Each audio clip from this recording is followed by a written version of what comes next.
नमस्कार, लोकसभा टीवी में आपका स्वागत है। मैं हूं इरशाद अली। तो आइए शुरू करते हैं खबरों का सिलसिला, मगर उससे पहले सुर्खियों पर एक नजर।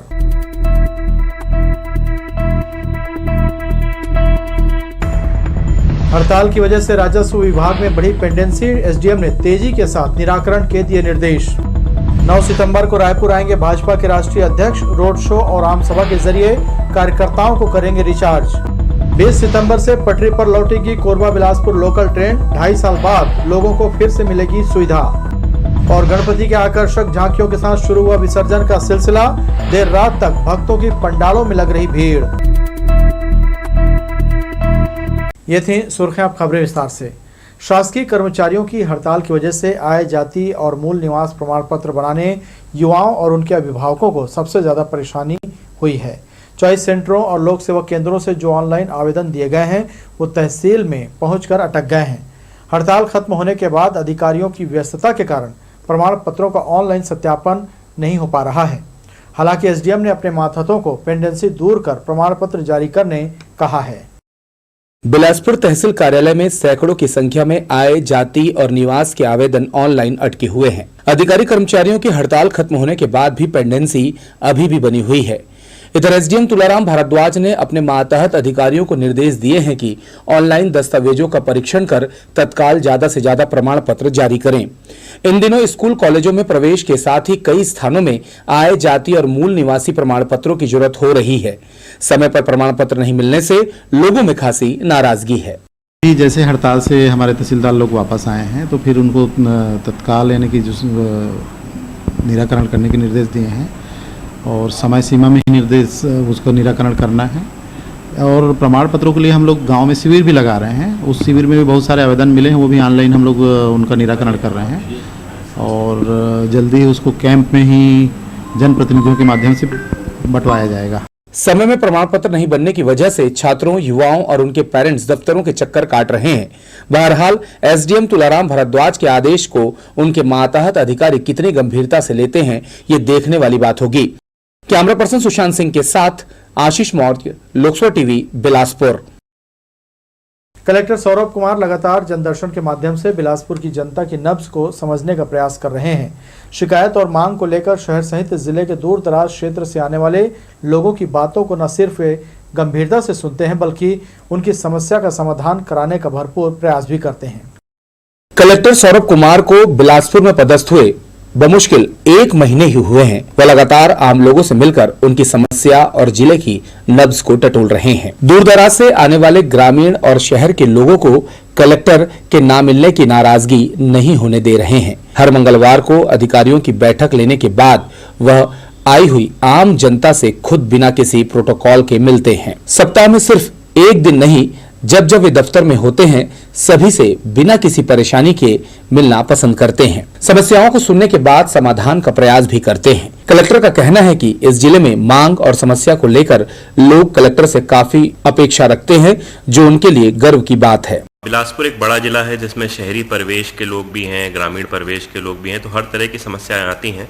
ज़्यादातर समस्याएं लोगों की जो मूलभूत आवश्यकताएं होती हैं उसको लेके आती हैं। पेंशन के केस, राशन के केस, कहीं पे गांव में विवाद के केस, अतिक्रमण के केस, तो उनको सुनते हैं। जो नियमानुसार कार्रवाई कर सकते हैं तुरंत उसको करने की कोशिश करते हैं। कलेक्टर सौरभ कुमार ने बताया कि वह हर संभव प्रयास कर रहे हैं कि कोई भी फरियादी उनसे बिना मिले ना लौटे। जो समस्याएं प्रशासनिक दृष्टिकोण से समाधान की जा सकती हैं उनका निराकरण करने का प्रयास करते हैं। उन्होंने बताया कि कई ऐसी समस्याएं आती हैं जो जिला प्रशासन के माध्यम से उसका निराकरण नहीं किया जा सकता।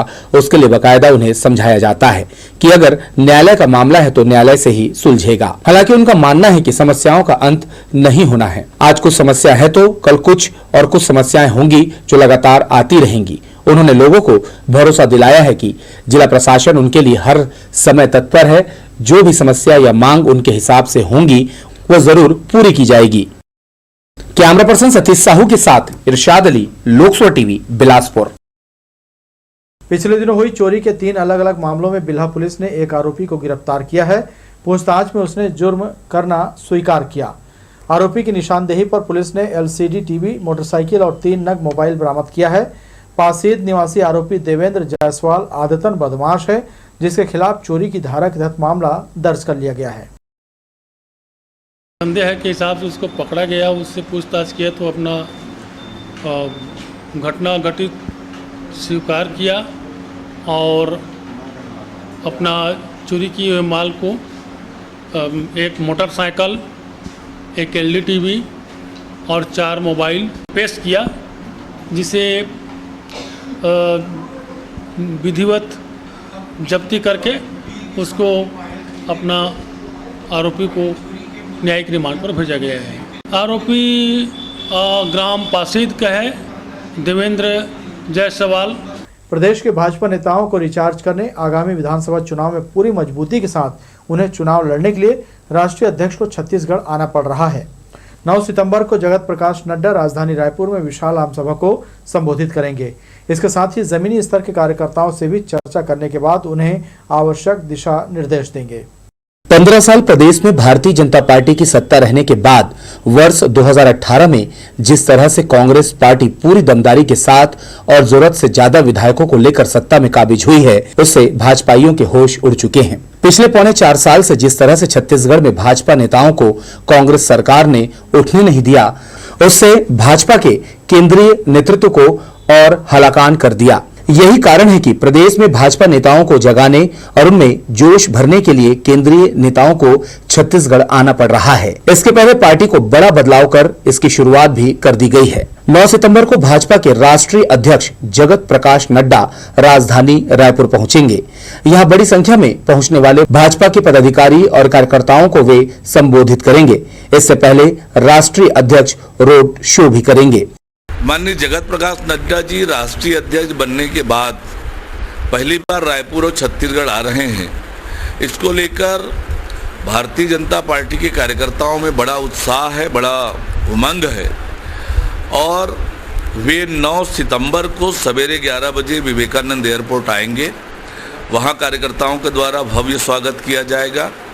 फिर भारतीय जनता युवा मोर्चा मोटरसाइकिल रैली के साथ पंडित दीनदयाल उपाध्याय चौक तेलीबांधा लेकर आएंगे। वहां से एक भव्य रोड शो का आयोजन होगा। हमारी सबसे छोटी इकाई का अध्यक्ष अपने सबसे बड़े इकाई के अध्यक्ष से मार्गदर्शन लेकर अपने कार्यक्षेत्र में जाएंगे। राष्ट्रीय अध्यक्ष के रायपुर आगमन को लेकर प्रदेश में भाजपा से जुड़े तमाम पदाधिकारी और कार्यकर्ता अपने अपने स्तर पर तैयारियों में जुट गए हैं।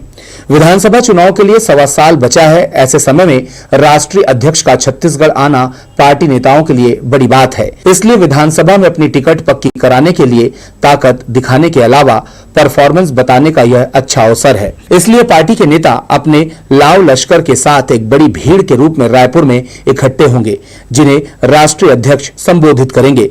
एकजुटता के साथ आगामी चुनाव लड़ने की नसीहत के अलावा कई अन्य दिशा निर्देश देकर श्री नड्डा वापस जाएंगे। कैमरा पर्सन सतीश साहू के साथ इरशाद अली, लोकसभा टीवी, बिलासपुर। कांग्रेस के भारत जोड़ो यात्रा के शुभारंभ अवसर पर कांग्रेस ने सर्वधर्म प्रार्थना सभा का आयोजन किया है। महामाया चौक में ब्लॉक अध्यक्ष विनोद साहू के नेतृत्व में सर्वधर्म की खुशहाली और सम्मान के लिए प्रार्थना की गई। यहां विभिन्न धर्म गुरुओं के उपस्थिति में प्रार्थना सभा कराई गई। इस दौरान शहर और ब्लॉक कांग्रेस के पदाधिकारी सदस्य बड़ी संख्या में मौजूद थे। सभा में कहा गया, कन्याकुमारी से कश्मीर तक भारत को जोड़ने राहुल गांधी के नेतृत्व में पदयात्रा शुरू की गई है। इसकी सफलता के लिए सभी ने प्रार्थना में भाग लिया। भारत में, हमारे देश में गंगा जमुना तहजीब के तहत हिंदू मुस्लिम सिख ईसाई सभी को हम लोग आपस में भाई भाई मानते रहे हैं। पर इन सालों में लोगों में दूरियां सरकार के और सत्ता में बैठे हुए हमारे देश की पार्टी के कारण ये स्थिति बनी है। माननीय राहुल गांधी जी के द्वारा भारत जोड़ो यात्रा जो है आज 7 सितंबर से ही कन्याकुमारी से चालू की जा रही, जो कि कश्मीर तक चलेगी।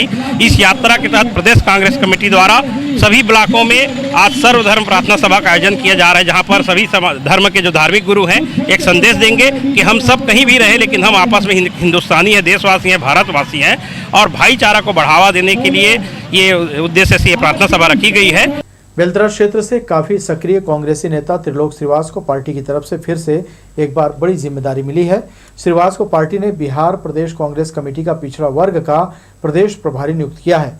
माना जा रहा है कि श्रीवास को इतनी बड़ी जिम्मेदारी मिलने की वजह उनकी पार्टी और संगठन में लगातार सक्रियता है। उनकी नियुक्ति के बाद बिलासपुर जिले के तमाम कांग्रेसी कार्यकर्ता और नेताओं में खुशी की लहर है। बुधवार को दिल्ली से बिलासपुर लौटने पर बेलतरा क्षेत्र के कार्यकर्ताओं, प्रशंसकों और नागरिकों ने रेलवे स्टेशन में आतिशी स्वागत किया। स्टेशन से लेकर उनके निवास स्थान कोनी तक जगह जगह आतिशबाजी और फूल मालाओं के साथ उनका स्वागत किया जाता रहा। स्वागत सत्कार से गदगद श्री श्रीवास ने लोगों का आभार जताया। बिहार कोई अनजाना जगह मेरे लिए नहीं है। 1.5 साल पहले जब वहाँ विधानसभा चुनाव हुए थे तो मैं अपने सहयोगियों के सहित 2 महीने से ज़्यादा समय बिहार के लगभग 32 विधानसभा क्षेत्रों में जाकर मीटिंग और सभा लिया था। तो निश्चित ही पार्टी ने ये जितना बड़ा जो महती जवाबदारी दिया है उसका निर्वहन पूरी ईमानदारी से, पूरी तत्परता से किया जाएगा। बेलतरा और बिलासपुर के लोग, हजारों लोग इस परिवार से, हमारे परिवार से जुड़े हैं। इनका प्रेम है, इनकी ताकत है। तो मैं तो गांव का सामान्य घर का बेटा था, राजनीति करने आया हूं। इन्हीं की ताकत, इनके प्रेम विश्वास की बदौलत मैं आया हूं। ये हमेशा मुझे चाहते हैं, अपना भाई समझकर, बेटा समझकर, साथी समझकर आज उसी आशीर्वाद देने आए हैं। शहर में इंटीग्रेटेड ट्रैफिक सिग्नल सिस्टम लगाने तैयारी चल रही है। दूसरी तरफ बेलगाम सड़कों पर लोग आपस में आए दिन भिड़ रहे हैं। अरपापार 3 ऐसे चौक हम आपको दिखा रहे हैं जहां ट्रैफिक पुलिस डिपार्टमेंट को सिग्नल लगाने की सख्त जरूरत है। सुविधाओं के मामले में शहर का सरकंडा क्षेत्र दूसरे नंबर पर आता है। जैसा कि राजधानी रायपुर के बाद कोई नई सुविधा बिलासपुर को दी जाती है। जब आवश्यकता बेहद जरूरी हो जाए तो देरी करना अक्लमंदी नहीं कहा जा सकता।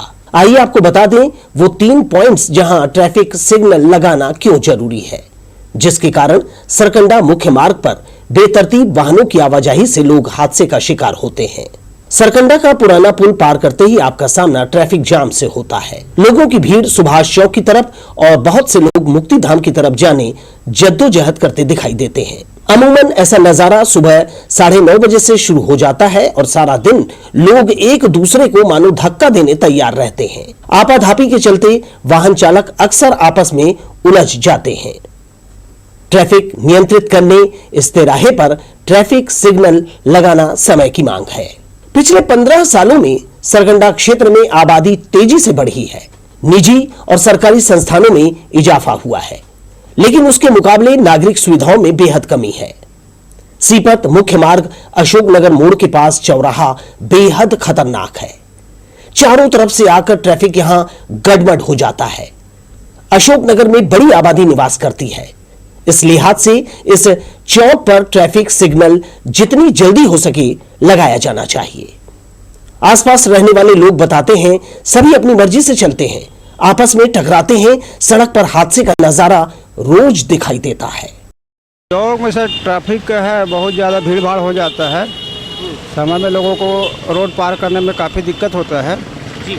तो यहाँ ट्रैफिक सिग्नल जरूरी है। लगभग यहाँ डिमांड तो होती होगी, लोग बोले। हाँ, आए दिन कोई ना कोई छोटी बड़ी दुर्घटनाएं होती रहती है, इसलिए क्या सिग्नल जरूरी है ट्रैफिक। इस मार्ग पर आगे बढ़ते ही डीएलएस कॉलेज मोड़ या कहिए चाटीडी मोड़ वाला चौराहा भी कम खतरनाक नहीं है। यहाँ भी लोगों में आगे बढ़ने आपाधापी मची रहती है। ट्रैफिक सिग्नल नहीं लगाए जाने से लोग बेलगाम हैं, जिसे जहां जगह मिली अपना वाहन उस दिशा में बढ़ा दिया जाता है। इस फेर में लोग जाम में फंस जाते हैं। ट्रैफिक पुलिस डिपार्टमेंट को फिलहाल इन 3 चौराहों पर जल्दी ध्यान देने की जरूरत है। वैसे भी शहर में इस तरफ इंटीग्रेटेड ट्रैफिक सिग्नल सिस्टम लगाने की तैयारी चल रही है, तो सरकंडा क्षेत्र में चौक चौराहों पर गुजरने वालों की सुरक्षा का ध्यान रखा जाना चाहिए।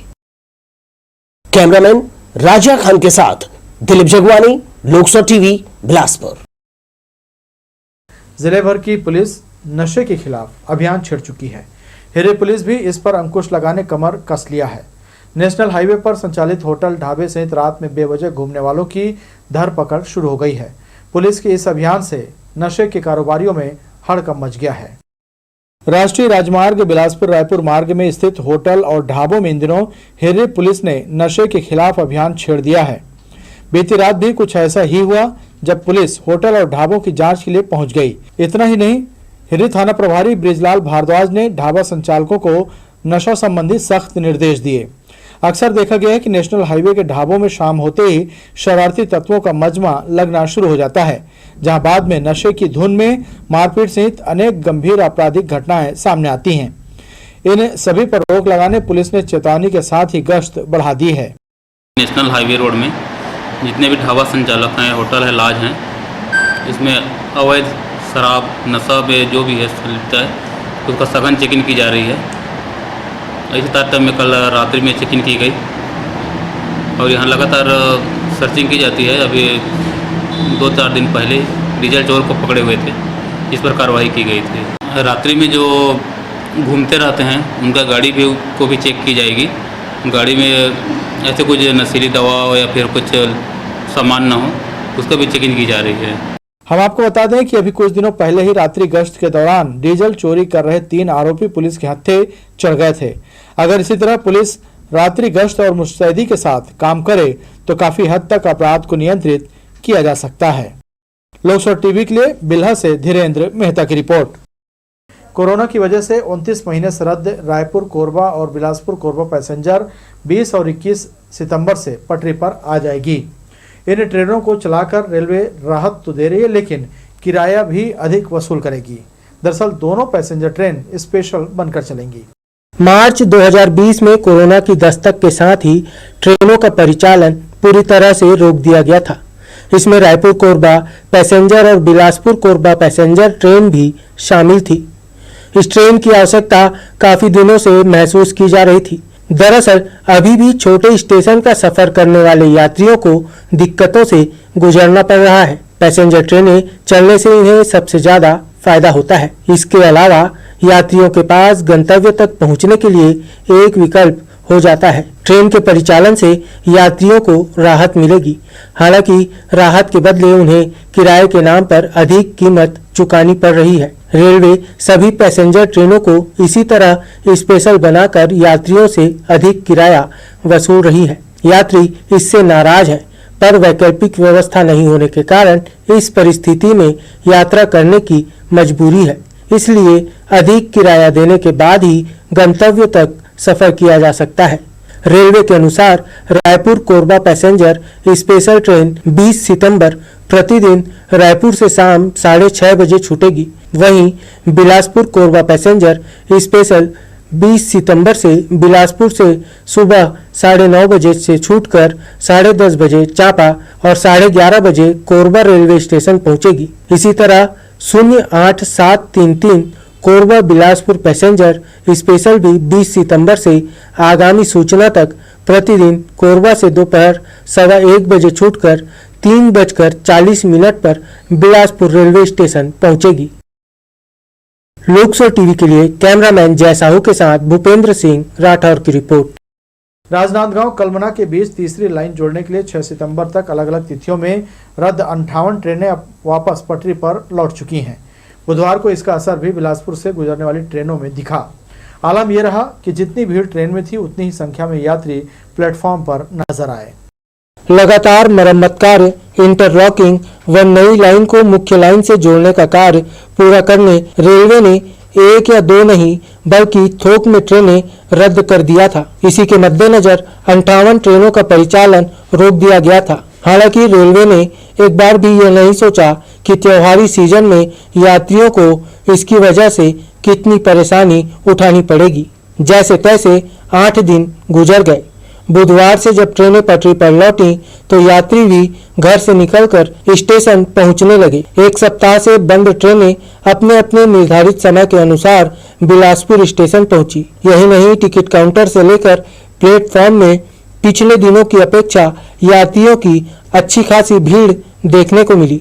भीड़ को देखते हुए आरपीएफ व जीआरपी दोनों ने निगरानी बढ़ा दी थी। दरअसल इस स्थिति का फायदा उठाकर अपराधी यात्रियों के कीमती सामान तार कर रफू चक्कर हो जाते हैं। बुधवार को ट्रेनों का परिचालन शुरू होने से यात्रियों को राहत तो मिली है, पर चिंता पूरी तरह खत्म नहीं हुई है। दरअसल यात्री यही सोच रहे हैं कि रेलवे कब किस काम के लिए कितने ट्रेनों को रद्द कर देगी। इसका कोई भरोसा नहीं है। बीते कई महीनों से यही हो रहा है। लगातार ट्रेनों को रद्द कर दिया जा रहा है। लोकसभा टीवी के लिए कैमरामैन जय साहू के साथ भूपेंद्र सिंह राठौर की रिपोर्ट। जोनल स्टेशन के प्लेटफॉर्म नंबर 4-5 पर मंगलवार को सर्वाधिक भीड़ थी। यहां लोकल ट्रेन पहुंची जो रायपुर की तरफ से पैक होकर आई। यहां उतनी संख्या में यात्री ट्रेन में चढ़ने के लिए प्लेटफॉर्म पर पहुंचे हुए थे। इतना ही नहीं, ट्रेन से उतरने वाले यात्रियों की संख्या भी बहुत ज़्यादा थी। यही वजह है कि हावड़ा और नागपुर छोर दोनों तरफ ब्रिज पर जाम लग गया और यात्री फंसे नजर आए। यात्रियों के बीच जल्द ही बाहर निकलने की जद्दोजहद चलती रही। भारी भीड़ की जानकारी मिलते ही आरपीएफ जीआरपी की टीम मौके पर पहुंचकर स्थिति को संभाला। रेलवे स्टेशन में भीड़ का फायदा उठाकर मोबाइल पार करने वाले युवक को चोरी के मोबाइल के साथ जीआरपी की टीम ने धर दबोचा। जानकारी के अनुसार जांजगीर चांपा निवासी आरोपी आनंद दास ट्रेनों और स्टेशनों में मोबाइल चोरी की घटना को अंजाम दिया करता है। मंगलवार को दयालबंद निवासी सुरजीत हल्दर ने जीआरपी में मोबाइल चोरी होने की शिकायत दर्ज कराई थी। सीसीटीवी फुटेज के आधार पर जीआरपी की टीम ने आरोपी आनंद दास को गिरफ्तार कर लिया। प्रार्थी के द्वारा रिपोर्ट करने पर संदेह के आधार पर एक व्यक्ति से रोका गया स्टेशन पर और पूछताछ की गई, जिसने चोरी होना स्वीकार किया मोबाइल का, जिसके आधार पर उसको पकड़कर मोबाइल का IMEI नंबर मिलान किया गया, जो अपराध से संबंधित होना पाया गया, जिसे गिरफ्तार कर आज जुडिशियल रिमांड में रेलवे न्यायालय मजिस्ट्रेट न्यायालय बिलासपुर पेश किया जाता है। दो पक्षों के बीच हुई खूनी वारदात के बाद तोरवा पुलिस ने आरोपियों के खिलाफ 307 और दूसरी धाराओं के तहत कार्रवाई की है। तोरवा पुलिस के अनुसार गुरु नानक चौक तंदूर पैलेस के पास ऋषु सोनकर और करण रजक के बीच आपस में विवाद हो गया। देखते ही देखते दोनों गुट से युवक मौके पर पहुंच गए। ऋषु और करण ने आपस में एक दूसरे पर चाकू से हमला कर दिया। बीच बचाव में दोनों पक्षों के लोगों को चोटें आई हैं। पुलिस ने मामले में करण रजक, आल्हा रजक को गिरफ्तार किया, जबकि ऋषु सोनकर और एक नाबालिग फरार है। तोरवा पेट्रोल पंप के सामने गणेश पंडाल में चाकूबाजी की घटना हुई थी रात 9:30 बजे करीब। पुलिस को जैसे ही सूचना मिली, पुलिस टीम तत्काल पहुंची और आहतों को अस्पताल भिजवाया। मुलायजा के पश्चात चूँकि चाकूबाजी की घटना हुई थी, तो इस मामले में दोनों प्रकरण में 307 की अपराध दर्ज की गई है और दोनों मामले में दो आरोपी अभी गिरफ्तार हैं। दोनों मामले में एक आरोपी फरार हैं। अपराध क्रमांक 411 में करण रजक पिता राधे रजक, दूसरा आरोपी आल्हा रजक पिता धन्ना रजक, ये दोनों गिरफ्तार हैं। इस मामले में एक आरोपी जो कि अज्ञात है वो फरार चल रहा है। अपराध क्रमांक 410 में 2 अपचारी बालक गिरफ्तार हैं और एक ऋषु घोरे नामक आरोपी फरार चल रहा है। बढ़ेंगे आगे के समाचारों में, मगर उससे पहले सुर्खियों पर एक नजर।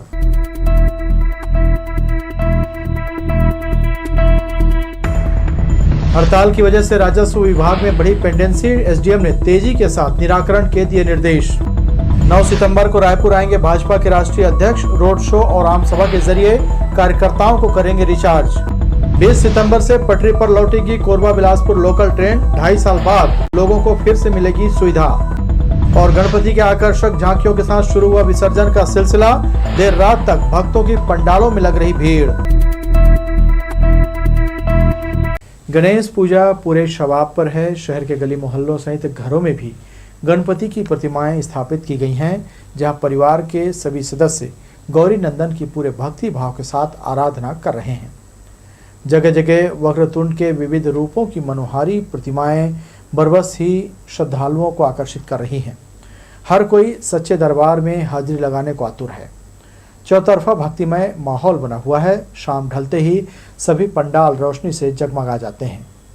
कहीं भक्ति गीतों की रसधार बह रही है, तो कहीं प्रथम पूज्य भगवान की सुबह शाम आरती की जा रही है। हर कोई भगवान गणेश की प्रतिमा के समक्ष शीश झुका रहा है। आइए आप भी हमारे साथ मंगल मूर्ति के दर्शन करते हैं।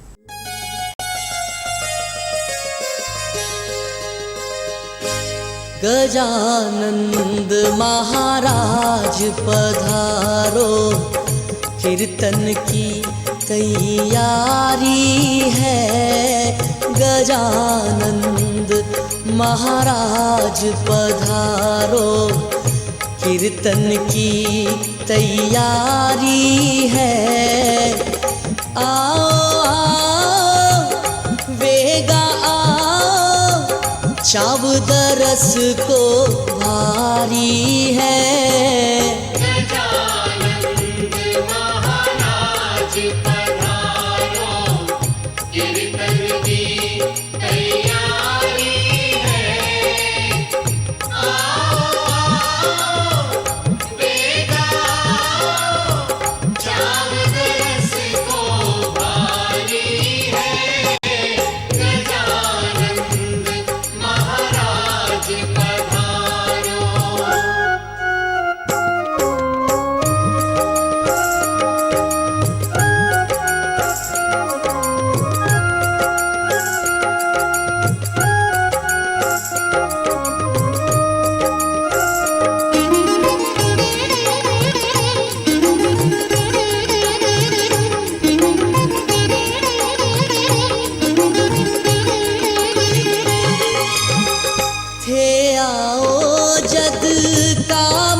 भवर गढ़ वाला सुन लो, चिंता भाने लागी है।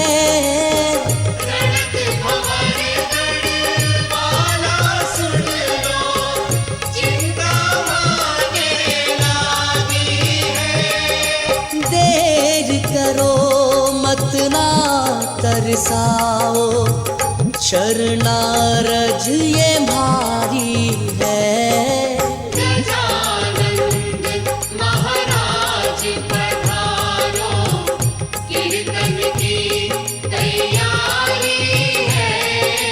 गजानंद महाराज पधारो।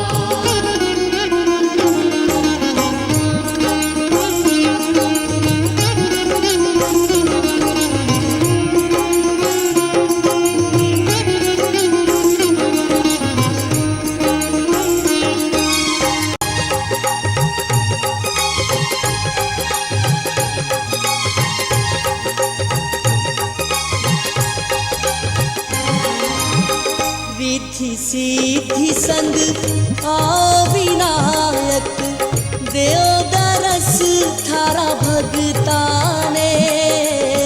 रिद्धि सिद्धि संग आओ विनायक, देव दरस थारा भगताने।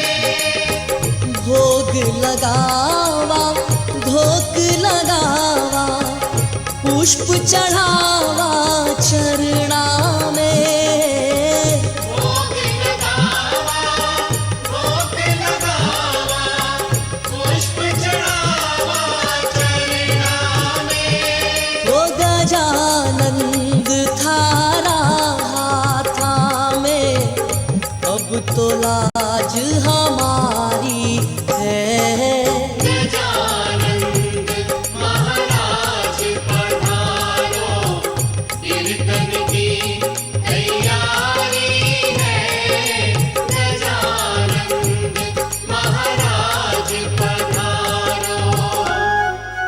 शहर में अब गणेश विसर्जन का दौर शुरू हो गया है। समिति के लोग बाजे गाजे के साथ झूमते नाचते और जय जयकार करते हुए भगवान विघ्नहर्ता की प्रतिमा को लेकर नदी के तट पर पहुंच रहे हैं।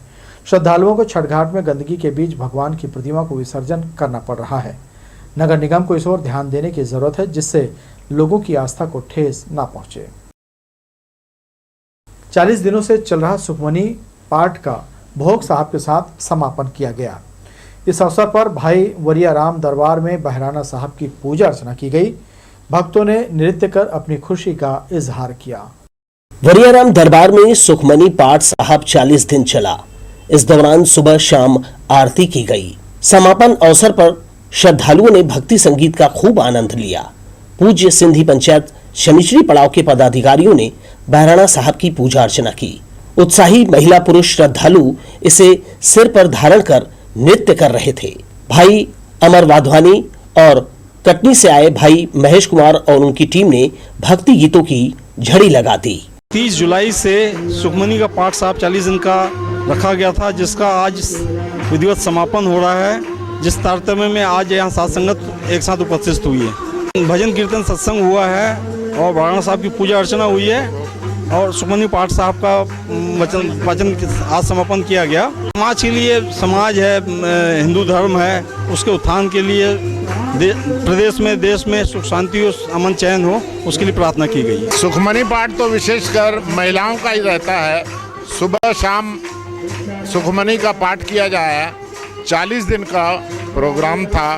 आज बहराने साहब की भी पूजा हुई और सुखमनी पाठ साहब को भोग लगा। गुरु ग्रंथ साहब, बहराना साहब और श्री झूलेलाल की आरती की गई। इसके बाद सर्व कल्याण की कामना से अरदास में सभी ने भाग लिया। इसके साथ ही 30 जुलाई से शुरू हुआ सुखमनी पाठ साहब का आयोजन विधिवत रूप से संपन्न किया गया। भक्ति कार्यक्रम के बाद गोल बाजार धर्मशाला में आम भंडारा लगाया गया। यहाँ सभी भक्तों और आम जनों ने प्रसाद ग्रहण किया। कैमरामैन राजा खान के साथ दिलीप जगवानी, लोकसभा टीवी, बिलासपुर। नाबालिग का porn video photo social media में वायरल होने के मामले में सरकंडा पुलिस ने 2 नाबालिग को हिरासत में लिया है। जानकारी के अनुसार नाबालिग के मोबाइल से उसके दोस्त के मोबाइल में पोर्न वीडियो सेंड हो गया था। देखते ही देखते वीडियो सोशल साइट में वायरल होने लगा। मामले में सरकंडा पुलिस जांच कर दोनों नाबालिग से पूछताछ कर रही है। नाबालिग के साथ छेड़खानी करने वाले युवक को सरकंडा पुलिस ने गिरफ्तार किया है। पीड़िता की मां ने रिपोर्ट दर्ज कराई कि उसकी बेटी घर के बाहर खेल रही थी, तभी पड़ोस का ही रहने वाला लक्ष्मण वंशकार उसके साथ छेड़खानी की। मामले में सरकंडा पुलिस ने आरोपी युवक के खिलाफ छेड़खानी की धारा और पॉक्सो एक्ट का मामला दर्ज कर कार्रवाई की है। ये सप्ताहभर पहले पीड़िता जो थाने उपस्थित आकर के रिपोर्ट लिखाई थी कि इसके साथ लक्ष्मण वंशकार ने छेड़खानी की थी। आरोपी प्रार्थिया की रिपोर्ट पर अपराध कायम किया गया था और उस लक्ष्मण वंशकार का पता तलाश किया जाता था। कल रात को लक्ष्मण वंशकार को उसके घर से बरामद किया गया। विद्युत विभाग में टेंडर हासिल करने का विवाद थमने का नाम नहीं ले रहा है। मारपीट करने वाले ठेकेदार अभिनव शर्मा पर उचित कार्रवाई नहीं करने को लेकर दूसरे पक्ष के ठेकेदारों में आक्रोश है। वहीं उसे ब्लैक लिस्टेड करने की मांग भी उठ रही है। हालांकि विभाग मामले में कार्रवाई करने का आश्वासन जरूर दे रहा है। विद्युत विभाग में टेंडर भरने और उसके बाद हुए विवाद के बाद अब विभाग भी सतर्क नजर आ रहा है। ठेकेदारों सहित कर्मचारियों के हर कार्य की उच्च अधिकारियों द्वारा जानकारी ली जा रही है। गौरतलब है कि शहर के विभिन्न इलाकों में छोटे बड़े काम के लिए निविदा निकाली गई थी, जिसके बाद ठेकेदारों द्वारा टेंडर भरा जाना था। लेकिन इसके बाद एक पक्ष के ठेकेदार अभिनव शर्मा ने ठेकेदार संघ के उपाध्यक्ष राकेश मिश्रा को धमकाते हुए उनके साथ मारपीट की थी, जिसके बाद मामला शांत होने का नाम नहीं ले रहा है। बुधवार को भी तिफरा स्थित मुख्य कार्यालय में पीड़ित ठेकेदार सहित अन्य ठेकेदारों की मौजूदगी में मारपीट और हंगामा करने वाले अभिनव शर्मा को ब्लैकलिस्ट करने के लिए आवाज उठाई गई। हमको अभिनव शर्मा आके वहाँ पे धमकी दिया, बोला कि जो भी टेंडर होगा उसको सारे को मैं लूँगा, मेरे अलावा कोई भी टेंडर नहीं भरेगा। हमने कहा कि ऐसा टेंडर में होता नहीं है, जो बिलो होगा वो डाल सकता है। राकेश मिश्रा को बोला कि तू ठेकेदार संघ का उपाध्यक्ष बनता है और नेता बनता है करके इनके साथ मारपीट करके गाली गलौज कर दिया, लाठी तब्बल तलवार से मारपीट की है इनसे। अपने उच्च अधिकारियों से ये मांग किए हैं कि ऐसे ठेकेदारों को यहाँ पे काम ना करने दिया जाए जो असामाजिक तत्व हों और असामाजिक तत्व को लेके आके यहाँ पे गुंडागर्दी करने का काम करें। हम साहब से मांग किए ब्लैकलिस्ट करने के लिए। विभाग की तरफ से कोई भी मामला दर्ज नहीं कराया गया, क्योंकि हमने बाबुओं से ये भी बोला गया था, क्योंकि साहू बाबू हैं, कि टेंडर की प्रक्रिया भी ना खोला जाए क्योंकि विवाद की स्थिति बन रही है। उसके बाद भी उन्होंने नहीं सुनी और टेंडर खोल दिया गया। यदि उस रोज यदि टेंडर नहीं खोला रहता तो ये विवाद नहीं होती। इस मामले में विभाग की ओर से कार्रवाई की बात की जा रही है। साथ ही पुलिस कार्रवाई के लिए दस्तावेज तैयार किए जा रहे हैं। विभाग की ओर से भी विभागीय कार्रवाई की जा रही है, उसमें जांच की जा रही है और जो भी उसमें दोषी होगा उस पर कार्रवाई की जाएगी। क्या मामले में थाने में कंप्लेंट की जाएगी? हाँ, यदि ऐसा लगेगा कि कुछ कंपनी के प्रति अहित हुआ है या किसी शासकीय कार्य में कोई व्यवधान पड़ा है तो अवश्य की जाएगी। जानकारी के अनुसार जिस टेंडर को लेकर ठेकेदार के बीच विवाद हुआ उसकी कुल राशि लगभग 35 लाख रुपए है। अब हालात ये बन गए हैं कि अधिकारी भी ठेकेदार के विवाद में उलझना नहीं चाह रहे हैं। अगर स्थिति ऐसी ही रही तो किसी भी दिन यहाँ कोई बड़ा विवाद उत्पन्न हो सकता है। जरूरत है विभागीय अधिकारियों को ध्यान देने की। लोकसर टीवी के लिए कैमरामैन जयेंद्र गोले के साथ नीरज शर्मा, बिलासपुर। दूसरों का उपचार करने वाला मातृ शिशु अस्पताल आज खुद बीमार नजर आ रहा है। ये हमने यहाँ की बदइंतजामी खुद बयां कर रही है। वर्ष 2018 में अस्तित्व में आया 100 बिस्तरों वाला मातृ शिशु अस्पताल अब खुद अपनी अस्तित्व को बचाने की लड़ाई लड़ रहा है। बिलासपुर में मातृ शिशु अस्पताल की स्थापना जिस सोच के साथ की गई थी, शायद वो सोच अधूरी रह जाएगी। ना तो गर्भवती महिलाओं के लिए यहाँ पर्याप्त बिस्तर है और ना ही शिशुओं के लिए। जी हाँ, इस 100 बिस्तरों वाले मातृ शिशु अस्पताल में वर्तमान में अधिकांश कमरों में सिविल सर्जन स्थापना विभाग के कर्मचारी स्थापित हैं, तो कई कमरों में नेत्र वार्ड और जनरल मरीजों को भर्ती किया जा रहा है। कोविड काल के दौरान अस्पताल को यहाँ शिफ्ट किया गया था, मगर संक्रमण खत्म होने के बाद भी मातृ शिशु अस्पताल अपने अस्तित्व को तरस रहा है। जिला अस्पताल के civil surgeon doctor Anil Gupta ने बताया कि यहाँ फिलहाल मौजूद गर्भवती महिलाओं और शिशुओं के कितने बेड उपलब्ध हैं। में 100 बेड का प्रावधान था, अभी कोविड के वजह से पिछले 2 साल से इसमें कुछ भी करने पाने की स्थिति नहीं थी, सिर्फ मात्र जो गर्भवती माताओं का इलाज चल रहा था। अभी वर्तमान में लगातार इसमें एक्सटेंशन हम कर रहे हैं और आने वाले समय में करीब करीब 40 बेड बच्चों के लिए, अभी हम 10 या 12 बेड पर 12 बेड एसएनसीयू में चला रहे हैं, एसडीयू में हम 6 बेड चला रहे हैं, तो और भी वार्ड्स में मिला के 20 बेड अभी रन कर रहे हैं। आने वाले समय में करीब करीब हम 40 बेड की स्ट्रेंथ तक इसको जो है रन करेंगे। पर्याप्त मात्रा में स्टाफ है और पर्याप्त फैकल्टी हमारे पास है और एक बहुत अच्छी सुविधा यहाँ पर जो है शुरू हो जाएगी शीघ्र ही। 12 बेड एसएनसीयू में और 6 बिस्तर एचडीयू में, यानी कुल 18 बेड चल रहे हैं। वहीं करीब 8 से 10 बिस्तर गर्भवती महिलाओं के लिए रखा गया है। इन सबको भी जोड़ लिया जाए तो 30 बिस्तर की संख्या तक नहीं पहुंच पा रहे हैं। अब सवाल ये उठता है कि आखिर 100 बिस्तरों वाले मातृ शिशु अस्पताल में अन्य वार्डों को क्यों संचालित किया जा रहा है, जिससे गर्भवती माताओं और शिशुओं के इलाज में दिक्कत आ रही है। जगह की कमी के कारण अस्पताल की स्थापना का उद्देश्य पूरा नहीं हो रहा है। बेहतर होगा व्यवस्था बनाने के लिए अन्य विभागों का संचालन दूसरे जगह किया जाए। लोकसभा टीवी के लिए कैमरामैन जयेंद्र गोले के साथ नीरज शर्मा, बिलासपुर। जिला अस्पताल में बनने वाले नए बर्न यूनिट और आइसोलेशन वार्ड की जगह निर्धारण के लिए बुधवार को सीएमएचओ डॉक्टर अनिल श्रीवास्तव सहित सीजीएमएससी के इंजीनियर और सिविल सर्जन ने मौके का मुआयना किया। गौरतलब है कि राज्य सरकार की स्वीकृति के बाद इसके निर्माण की जिम्मेदारी सीजीएमएससी को सौंपी गई है। जिला अस्पताल में मरीजों की बढ़ती संख्या को देखते हुए अब एक और आइसोलेशन वार्ड और बर्न वार्ड बनाए जाने हैं। इसे राज्य सरकार से स्वीकृति भी मिल गई है। जानकारी के अनुसार लगभग 1 करोड़ की लागत से ये कार्य किए जाएंगे। बुधवार को मुख्य चिकित्सा एवं स्वास्थ्य अधिकारी डॉक्टर अनिल श्रीवास्तव के साथ सीजीएमएससी के इंजीनियर ने मौका मुआयना किया।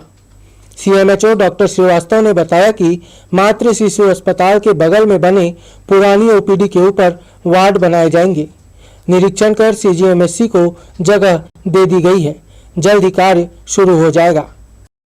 जिला अस्पताल में डीआईसी बिल्डिंग के ऊपर एक आइसोलेशन वार्ड बनाया जा रहा है। उसके ऊपर अपन एक बर्न यूनिट बना रहे हैं, जो कि मेन हॉस्पिटल बिल्डिंग से थोड़ा सा हट के रहना चाहिए, जहाँ की इन्फेक्शन न हो और मरीज को आवागमन की सुविधा आराम से मिले। और मेन बिल्डिंग के बाजू वाले बिल्डिंग में अपन एक वो बना रहे हैं, 2 नाट का लैब बना रहे हैं। ये तीनों चीज़ के लिए अप्रूवल मिल गया है, बस बहुत जल्दी सीजीएमएससी द्वारा। लागत तब सीजीएमएससी वाले बताएंगे, लेकिन बहुत जल्दी इनका काम शुरू हो जाएगा। जिला अस्पताल में बर्न यूनिट के बन जाने से मरीजों को काफी राहत मिलेगी। इसके साथ ही वार्डों के विस्तार से मरीजों को भर्ती होने में भी कोई समस्या नहीं आएगी। निरीक्षण के दौरान जिला अस्पताल के सिविल सर्जन मौजूद रहे। लोकसभा टीवी के लिए कैमरामैन जयेंद्र गोले के साथ नीरज शर्मा, बिलासपुर। शहर के प्रसिद्ध स्टेनलेस स्टील पाइप निर्माता डायमंड लाइन ग्रुप और जिंदल स्टेनलेस स्टील हिसार द्वारा मंगलवार को सेमिनार का आयोजन किया गया। इस दौरान शहर के व्यवसायी बड़ी संख्या में शामिल हुए। लोहा वर्क में जंग लगना या कम समय में खराब हो जाना जैसी कई तरह की परेशानियां लोगों के सामने आती हैं। इसके बेहतर विकल्प के रूप में अब जगह जगह स्टेनलेस स्टील का चलन बढ़ गया है। यही वजह है कि स्टेनलेस स्टील को बढ़ावा देने, उस काम में निखार लाने के साथ ही अपने प्रोडक्ट को तमाम फैब्रिकेटर्स तक पहुंचाने सेमिनार का आयोजन किया गया। फैब्रिकेटर्स ट्रेनिंग प्रोग्राम के तहत 6 सितंबर को शहर के एक निजी होटल में इसका आयोजन किया गया। यहाँ मौजूद फैब्रिकेटर्स को स्टेनलेस स्टील के संबंध में विस्तार से जानकारी दी गई। स्टेनलेस स्टील की क्वालिटी के बारे में विशेष रूप से सभी को बताया गया। प्रोग्राम में शामिल लोगों को स्टेनलेस स्टील में कैसे काम किया जाना है, इसकी वेल्डिंग कैसे की जाए, इसके साथ ही इसकी देखभाल कैसे की जाए, इस विषय में तकनीकी ज्ञान के अलावा अन्य जानकारियां दी गई। फैब्रिकेशन ट्रेनिंग का प्रोग्राम होता है, जिसमें आप अपने स्टेनलेस स्टील में कैसे यूज़ कर सकते हैं, कैसा मतलब कौन सा मटेरियल यूज़ करना चाहिए, वो मटेरियल बराबर होना चाहिए, तब जाकर के आगे उसकी लाइफ बढ़ाए। तो इस प्रोग्राम से हम स्टेनलेस स्टील के बारे में पूरी अपनी जानकारी देते हैं। उनको और भी अच्छे प्रकार से नई चीज़ें बता पाएँ, जो आजकल बड़े शहरों में चल रहा है, नई नई चीज़ें चल रही हैं, उनके बारे में अवगत कराया जाए, कुछ मिला जाए, कुछ बातें हों, कुछ अच्छी बातें हों, कुछ हमारे बारे में कमियाँ पता लगाई जाएँ। हमारी कंपनी डायमंड लाइन है, हम रायपुर में स्टेनलेस स्टील पाइप बनाते हैं। ये सब फैब्रिकेटर भाई हमारा माल लेते हैं, तो ये सब उन लोगों के लिए ताकि उनको समझाया जाए, बताया जाए। कार्यक्रम में जिंदल स्टेनलेस स्टील की तरफ से सिद्धार्थ वैश्य, शिरीष राठी मौजूद रहे। डायमंड लाइन के डायरेक्टर अंकित अग्रवाल के अलावा कार्यक्रम में शहर के 100 से भी अधिक फैब्रिकेटर्स और व्यवसायी मौजूद थे। लोकसभा टीवी के लिए कैमरामैन प्रदीप भोई के साथ इरशाद अली, बिलासपुर। बिलासपुर रेलवे स्टेशन में चाइल्ड लाइन की टीम को बुधवार को 2 बच्चे लावारिस हालत में मिले। 13 वर्षीय बालक दीपक कश्यप को स्टेशन में टीटी ने चाइल्ड लाइन के सुपुर्द किया। वहीं दूसरे 9 वर्षीय मासूम कमल को भी यात्रियों ने चाइल्ड लाइन के हवाले किया। दोनों ही बच्चे घर से घूमने के लिए ट्रेन के माध्यम से अलग अलग स्थानों पर जा रहे थे। बहरहाल दोनों बच्चों के परिजनों को सूचना दे दी गई है।